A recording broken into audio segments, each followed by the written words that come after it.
Si le football s'est transformé en machine à cash ces dernières années, avec une explosion des valeurs marchandes de joueurs, l'augmentation drastique des salaires toujours plus insensés les uns que les autres, tant ils sont versés par des propriétaires multimilliardaires dont l'intérêt d'investissement est très rarement dans les clous d'un objectif de réussite sportive d'un club de cœur, un petit groupe composé des traditionnels géants européens du ballon rond peut cependant se vanter d'avoir su conserver la partie intégrale de sa splendeur face à la montée des clubs États comme le Paris Saint-Germain avec QSI depuis 2011, City avec Abu Dhabi depuis 2009 ou encore très récemment Newcastle racheté par l'Arabie Saoudite et son prince héritier Mohamed Ben Salman. Un fléau donc pour le sport le plus populaire de la planète auquel vient s'ajouter l'arrivée dans le marché du football de certaines organisations ou entreprises venant réaliser une activité avant tout économique à travers le profit de la revente de joueurs, incarné notamment par le Monaco de la décennie 2010-2020, sous laquelle de nombreuses transactions ont permis au club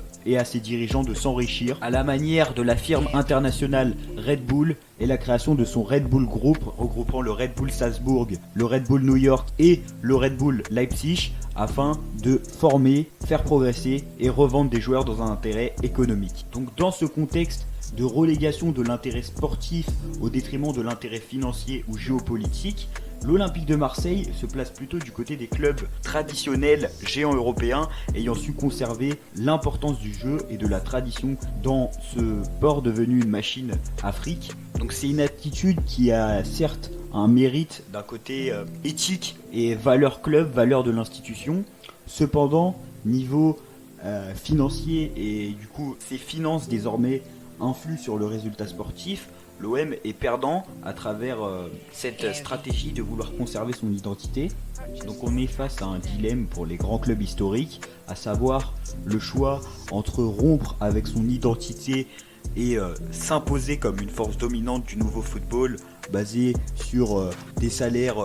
à gogo, des transferts surpayés, des achats de joueurs à potentiel très faible ou même inconnus dans le but de les revendre cher selon leur nationalité, ou conserver intégralement l'éthique du club, mettre en avant l'importance de l'institution, son histoire, comme le fait l'Olympique de Marseille, mais comme peut aussi le faire le Bayern Munich du côté de l'Allemagne. Mais ce que les supporters de l'Olympique de Marseille ont pu remarquer ces derniers mois, voire ces 2 dernières années, c'est qu'il y a une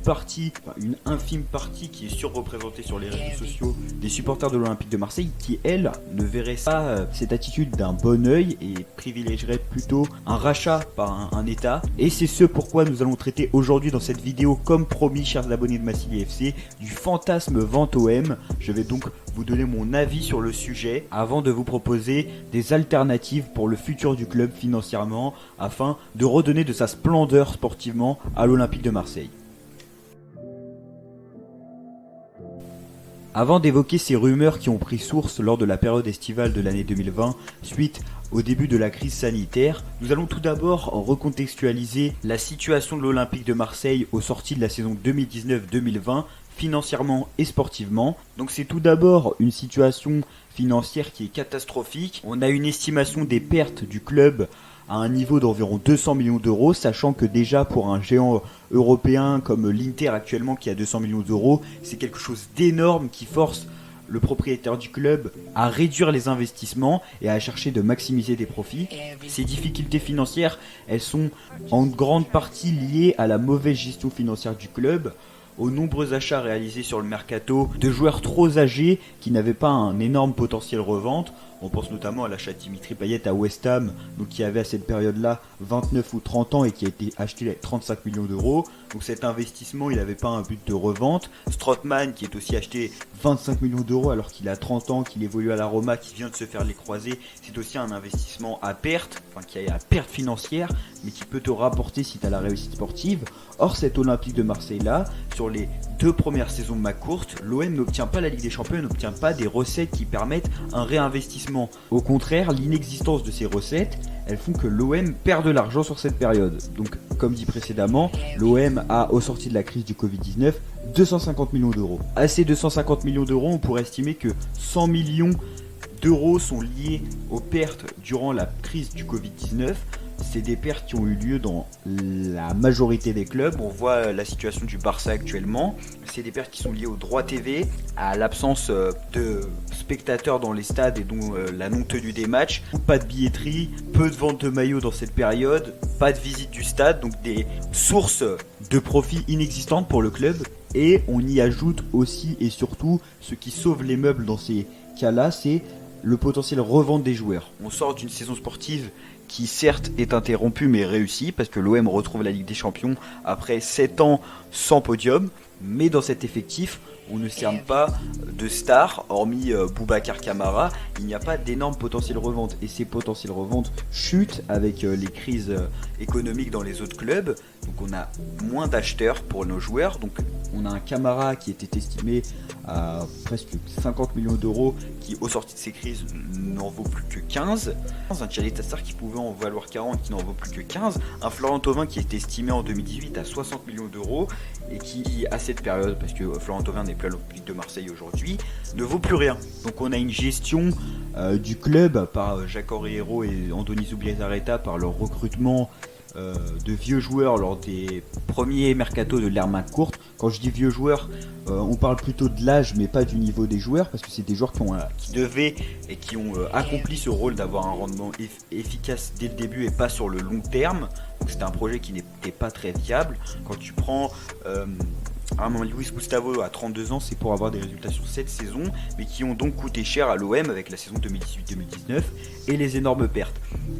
sportives qui ont engendré des pertes financières. Donc quand tu es supporter de l'Olympique de Marseille ou que tu analyses le foot, la première réaction que tu as, c'est de la frustration parce qu'on avait un projet McCourt qui à l'initial promettait des investissements. McCourt certes ne possède pas une grande richesse, McCourt c'est 2 milliards, l'ancienne propriétaire Margarita Louis-Dreyfus représentait à elle seule, sans ses activités économiques, 8 milliards d'euros, mais qui a énormément investi à l'OM. On compte sur le marché des transferts certainement presque 400 millions d'euros d'investissement, si on compte ce qui est prolongation. On ne parle pas de la masse salariale du club depuis 2017 qui est très très grosse avec les énormes salaires qu'a connu l'OM. Donc tout de suite ce qui est visé c'est la gestion sportive et le premier responsable de cette situation, c'est donc Jacques Henriero et Andoni Zubizarreta qui ont réalisé des investissements financiers et sportifs qu'on va clairement désigner comme foireux. Donc on n'a plus peur de se mouiller sur le rendement de ce duo à l'Olympique de Marseille parce qu'on ne risque plus de mise en demeure. Jacques Henriero et Andoni Zubizarreta étaient deux clowns à l'Olympique de Marseille, deux clowns qui ont foutu en l'air les 200 millions d'euros de McCourt et avec ça un projet qui pouvait être assez intéressant. Donc on a une situation sportive intéressante mais qui n'a pas de certitude sur le long terme car on entame une Ligue des Champions 2020-2021 sans grosses recrues, sans grosses ventes, avec une santé financière inquiétante. Donc tout de suite naît l'idée que si Franck McCourt n'agit pas, ne réinjecte pas d'argent dans le club, c'est qu'il n'a plus rien à faire du club et qu'il compte donc le vendre. Donc dans ce contexte de chaos financier mais d'une situation sportive assez stable, pas catastrophique comme en 2016 lors du rachat de l'Olympique de Marseille, naît les premières rumeurs en juin 2020 lorsque Mourad Boudjela, l'ancien président du RCT et qu'on connaît supporter de l'Olympique de Marseille, déclare dans RMC avoir l'intention de racheter l'OM avec un groupe d'investisseurs. Ce sont des déclarations qui sont alors accueillies comme une aubaine pour les supporters de l'Olympique de Marseille, de l'optique d'être racheté, d'obtenir dans son organisation sportive un président qui a performé dans le monde du sport, à l'opposé du clown, du pitre qui servait de président à cette époque. Mais ça rime aussi avec le début d'un cirque sur ce réseau social et l'amplification des moindres rumeurs sur la toile. On a alors l'apparition de l'homme d'affaires Ayashi Ajroudi qui affirme donc vouloir racheter l'Olympique de Marseille. On a des premiers chiffres qui sortent à travers le journaliste spécialiste du Moyen-Orient Mal Bruno qui donc informe que l'Olympique de Marseille va certainement être racheté, que des investisseurs de fonds étatiques souhaiteraient racheter le club et seraient prêts à investir beaucoup. Ces informations derrière elles sont relayées par un journaliste de l'équipe, donc je sais pas si je vais écorcher son nom mais qui s'appelle Thibaut Vérizian, qui est aujourd'hui ne travaille plus à l'équipe et qui saisit directement ce sujet qui fait énormément parler, donc qui finit régulièrement au top tweet sur Twitter, qui fait énormément de likes lorsqu'on sort une info, qu'elle soit vérifiée ou non, et en profite pour se créer une sorte de communauté qu'il alimente à peu près chaque semaine avec des nouvelles informations exclusives. Donc sans faire de procès à cette personne, tout d'abord, on n'a aucun élément pour démontrer que ces sources ne sont pas fiables, juste faut admettre que ce que cette personne annonce depuis maintenant 2 ans n'a toujours pas pris forme, malgré une déclaration en octobre 2020 qui indiquait que des communiqués du rachat venaient d'être rédigés et que l'officialisation n'attendait pas longtemps pour se faire savoir auprès des médias. Au moment où j'enregistre, on est le 17 novembre 2021, il est 21h50, et à ce que je sache, l'Olympique de Marseille a encore de gros problèmes financiers et McCourt a encore des problèmes à passer devant la DNCG. Par contre, cela ne pourra pas empêcher sa communauté de pseudo-supporters de l'OM, du coup qu'on peut remarquer sur Twitter avec le drapeau de l'Arabie Saoudite en Twitter name, de fantasmer cette vente et de parler, on va dire 24 heures sur 24, d'un éventuel rachat en se basant sur des rumeurs, sur des sources très peu fiables et en ne s'intéressant jamais, j'ai jamais vu un compte avec par exemple un compte avec en Twitter name le drapeau de l'Arabie Saoudite parler de l'actualité du club. On remarque que c'est des comptes qui ne parlent jamais foot, qui ne parlent que d'investissement, de l'arrivée d'Emirati. Donc maintenant, rentrons dans le vif et dans la deuxième période de rumeurs qui prend son essor au début de l'année 2021 et qui cette fois-ci désigne comme nouvel acquéreur de l'Olympique de Marseille Walid Bentalal, prince saoudien souhaitant racheter l'Olympique de Marseille de par le lien étroit qu'il possède avec cette ville. Donc on nous raconte tout de suite des pipes que son fils a failli mourir dans un accident de jet ski et qu'il a été sauvé par les médecins de l'hôpital de la Timone. Donc on nous le vend comme un multimilliardaire qui aurait une certaine sensibilité et qui souhaiterait donc en remerciement aux Marseillais récupérer l'Olympique de Marseille et investir des millions voire des milliards comme le Paris Saint-Germain ou Manchester City. Or au moment où cette rumeur éclot, on remarque très rapidement que par la présentation de nombreux journalistes que Al-Walid Bentalal, donc prince membre de la famille saoudienne, fait partie, pour le contexte géopolitique, des membres de la famille royale incarcérés dans l'hôtel par le roi d'Arabie Saoudite, Mohammed Ben Salman, ce qu'on va appeler les prisons de multimilliardaires. On lui reproche notamment des évasions fiscales, des détournements de fonds de l'État saoudien pour son propre intérêt personnel. Et c'est ce pourquoi, depuis l'année 2019, il ne gère plus rien par lui-même. Donc on a une personne qui triche, qui vole dans les caisses de l'État, mais qui souhaiterait, et qui ne gère plus rien de ses actions, mais qui souhaiterait racheter un club de foot et faire de la charité parce qu'on aurait sauvé son fils dans les années 90 dans un hôpital de la ville. Donc c'est des rumeurs qui, à première vue, semblent totalement irréalistes, mais ce qui ne va pas empêcher un grand nombre de personnes d'y croire dur comme fer et de passer sa vie à essayer d'établir des liens entre Frank McCourt et Al-Walid Bentalal dans le cadre d'un rachat. On a par exemple des gens qui vont passer leur vie sur des trackers d'avions en étant en train de chercher si un avion d'Al-Walid Bentalal va pas aux États-Unis, ce qui serait quand même une énorme coïncidence pour un multimilliardaire d'aller aux États-Unis. Ce serait évidemment pour rencontrer Frank McCourt, qui ne va pas aux États-Unis pour rencontrer Frank McCourt. D'ailleurs, quand les présidents ou les hommes d'affaires se déplacent aux États-Unis pour des activités économiques, ils passent tous par Boston et la tour de Frank McCourt à New York. Ça vient de moi, c'est une source sûre. Donc pour arrêter le second degré, on utilise régulièrement des sources, mais qui sont presque lamentables, qui me font rire, personnellement.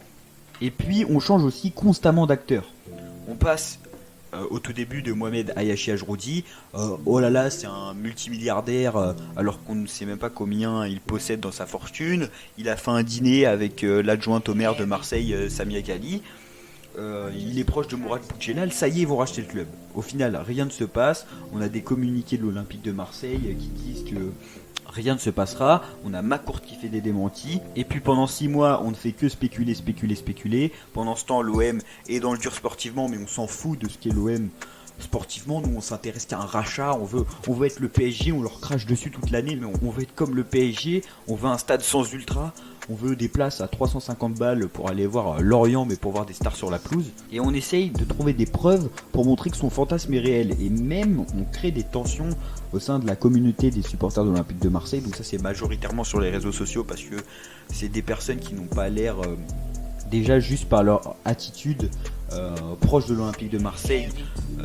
dans la vraie vie, que ce soit aller au stade ou supporter son équipe. Et fort heureusement, parce qu'avec la vague de ridicule qu'on a eue sous Jacques Henri-Hérault, je pense notamment à Papaelli qui s'affichait avec la banderole olympique de Balotelli lorsque Balotelli est arrivé à Marseille, on aurait pu avoir de sacrés clowns qui auraient sorti des drapeaux de l'Arabie Saoudite devant le Vélodrome. Donc pour revenir au sujet de ces rumeurs, avec l'annonce du rachat de Newcastle par le PIF fin 2020, donc c'est un processus de rachat qui a mis du temps, on va pas expliquer pourquoi, les liens entre le Qatar et l'Arabie Saoudite en première ligue, il y a eu pas mal d'hypothèses qui donnaient le PIF partant pour racheter l'Olympique de Marseille. Un coup c'était Al-Walid Ben Talal, une semaine c'était le PIF, une semaine c'était les deux, une semaine c'était Al-Walid Ben Talal, ça sera pas le PIF, ça sera la société de Al-Walid Ben Talal KHC. Et puis quand c'était aucun des deux, c'était des communiqués qui étaient en train d'être rédigés. Bon, on attend encore à ce qu'ils soient publiés parce que ça va bientôt faire 2 ans. Et moi, mon attitude actuellement, du coup, après ces nombreuses rumeurs et l'arrivée très récente d'une théorie d'un rachat de plusieurs grands clubs européens par le PIF, avec notamment l'Inter ou encore l'Olympique de Marseille, mon attitude elle a énormément évolué durant cette période. Je vais pas vous cacher que quand j'ai entendu fin 2020 ou même milieu 2020 que l'OM allait être racheté et qu'on allait avoir des investissements à coût de centaines de millions d'euros, voire même plus sur des mercatos, j'étais complètement excité. Et puis quand on a commencé à voir les premiers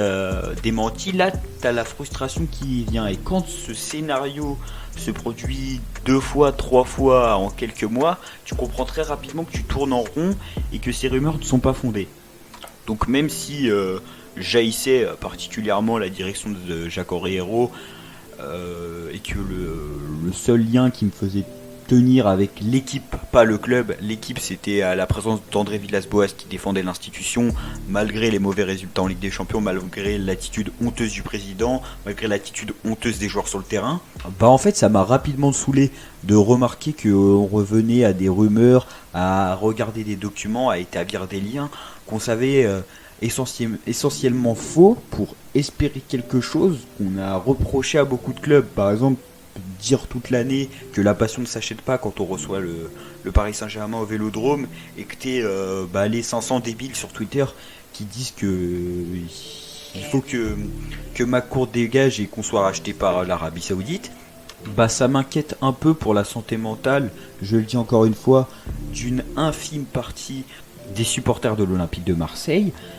et ça m'interroge sur leur réel lien avec le club, parce qu'on remarque, je le répète, que ce sont des personnes qui ne parlent jamais foot. On a l'impression que pour eux, leur agenda de la semaine, il n'y a pas match dimanche contre Lorient, il y a le live de Thibaut Vérizian le mercredi soir, et on va lui poser la question de est-ce que c'est le PIF ou KHC, parce que ça fait 6 mois qu'on hésite si c'est l'un ou l'autre, alors que dans 2 ans, Dimitri Payet sera toujours le numéro 10 de l'Olympique de Marseille et Camara sera parti vers un gros club anglais dans 6 mois. Donc en fait mon avis c'est que ça m'a énormément gonflé de voir qu'on traîne beaucoup autour de ça, que le hashtag revient souvent, qu'on nous vend ça comme de nouveaux faits et que à chaque fois qu'il y a un démenti, on l'utilise pour dire s'il y a démenti ça veut dire que le mec veut pas vendre. Parce que en fait quand tu veux vendre un club, tu le dis pas publiquement pour pas tuer les tractations. Oui mais les tractations ça fait 2 ans qu'elles sont en cours et il n'y a toujours pas d'officialisation. En fait c'est parce que faut prendre du temps, l'Arabie Saoudite, il faut qu'ils se mettent d'accord avec le Qatar. Ah mais non en fait c'est officiel, regarde, le capital du club il est augmenté là de 50 millions, c'est quoi, McCourt il a 50 millions dans son compte en banque. Ah bon, depuis quand? Donc en fait moi je pense que, selon moi, le fait que cette communauté ait pour prophète Thibaut Vérizion, qui est quand même un journaliste, si on déterre certains tweets, on peut pas faire plus anti-OM que lui. On a de nombreux tweets où il insulte l'OM en 2013 pendant des classicos, et c'est lui qui se porte garant du futur de l'Olympique de Marseille. C'est lui qui te dit ce que va être l'OM dans les prochaines saisons. Et on a quand même un bon nombre de moutons qui arrivent à avaler ses paroles. Et ça m'inquiète énormément parce que j'ai l'impression que certaines personnes ne réalisent pas le danger que ça représente pour l'institution, pour l'histoire du club, pour la culture du club, pour l'intégrité du club, un rachat par un fonds étatique. Faut tout d'abord rappeler que si un État rachète l'Olympique de Marseille, l'OM sera officiellement dépendant d'un pays, de sa politique et de son économie. Ça veut dire que si demain l'Arabie Saoudite rachète l'OM et que les investissements de l'Arabie Saoudite tombent, ou que le cours du pétrole tombe, que le pays subit une crise économique, l'OM sera directement impacté. Si demain la politique de l'Arabie Saoudite change complètement et que la vision, je sais plus, c'est 2022 ou 2030 de l'Arabie Saoudite sportivement est abandonnée, l'Olympique de Marseille ne sera plus rien, parce que c'est un club qui aura énormément dépendu de cet état, qui sera sous perfusion étatique comme l'est le PSG actuellement. Le PSG par exemple, ce qu'on n'aborde que très très peu, c'est le fait que si le Qatar décide après la Coupe du Monde 2022 de ne plus s'intéresser au foot, le club peut fermer. Il n'y aura personne qui va vouloir racheter le PSG et payer les mêmes masses salariales composées de salaires XXL dans un club qui n'est pas rentable. Même si marketingement il y a quelque chose autour du PSG, ce club n'est pas rentable. Les clubs rachetés par des États ne sont pas rentables pour la grande majorité. Quand Manchester City investit 3 milliards sur le mercato en une dizaine d'années sans vendre de joueurs pour très cher, ce n'est pas rentable. Même quand Abramovich rachète Chelsea, il faut attendre l'augmentation des droits TV de Première Ligue pour que ce soit rentable. Malgré les nombreuses ventes, Chelsea a vendu énormément de joueurs et a acheté énormément de joueurs, mais n'était pas rentable avant les années 2010. Et le deuxième impact sur la culture du club, en plus d'être totalement sous perfusion, c'est qu'on rompt directement avec l'identité du club, qui est celui d'un club populaire, le club le plus populaire de France, le club du sud de la France qui rayonne et qui prend de la place dans l'Hexagone et en Europe, et qui laisse l'élite de la capitale dans l'ombre. Se faire racheter aussi par un investisseur au portefeuille XXL comme Walid Bentalal, même si on sait qu'il ne rachètera jamais l'Olympique de Marseille, le pif c'est beaucoup plus probable, c'est aussi entacher sa réputation. On le voit actuellement avec Newcastle. Newcastle, il n'y a pas un seul stade des grands championnats européens, peut-être hormis la France, qui n'a pas fait une banderole sur le rachat de Newcastle. Les supporters eux-mêmes de Newcastle ont fait des banderoles pour contester ce rachat, parce qu'ils savent que rachat d'un club par des multimilliardaires égale destruction de la ferveur dans les tribunes. On l'a vu avec le plan Le Pro au PSG, même s'il n'y avait pas eu d'ambiance comparable à celle de l'Olympique de Marseille, loin de là, au Parc des Princes dans les années 2000-1990, avec le grand nombre de skinheads et de néo-nazis dans les tribunes. On a quand même eu une destruction de la ferveur et une sorte d'ambiance qui fait que tu détestes encore plus ce club quand tu es fan de foot. T'as l'impression que tout est artificiel, comme au Red Bull Leipzig. Leipzig, il y a 10 ans, c'était en D8, et dès que ça se fait racheter par une entreprise, tout est artificiel, les supporters sont artificiels, le stade est artificiel, les couleurs sont artificielles, t'as un sponsor en plein milieu du maillot, en plein milieu du logo, t'appelles ton club Red Bull, et ça se ressent surtout au niveau des supporters. Si le supporter du Paris Saint-Germain a cette réputation et est réellement considéré comme un footix, c'est lié à ce rachat. C'est que quand un club est racheté, tu vas tout de suite avoir tous les footix qui vont vouloir acheter le nouveau maillot de la star que tu viens de signer, donc Ibrahimovic au PSG. Tu vas avoir une vague de nouveaux supporters qui va entacher la ferveur que tu as à Marseille. Donc se faire racheter, ce serait aussi évidemment perdre cette âme, perdre cette ferveur qu'on a au Vélodrome. Donc par exemple, moi j'habite pas à Marseille, mais quand je suis allé voir Marseille Paris Saint-Germain, J'y suis allé parce que c'était en période de vacances, mais surtout parce que je voulais voir l'Olympique de Marseille, pas pour voir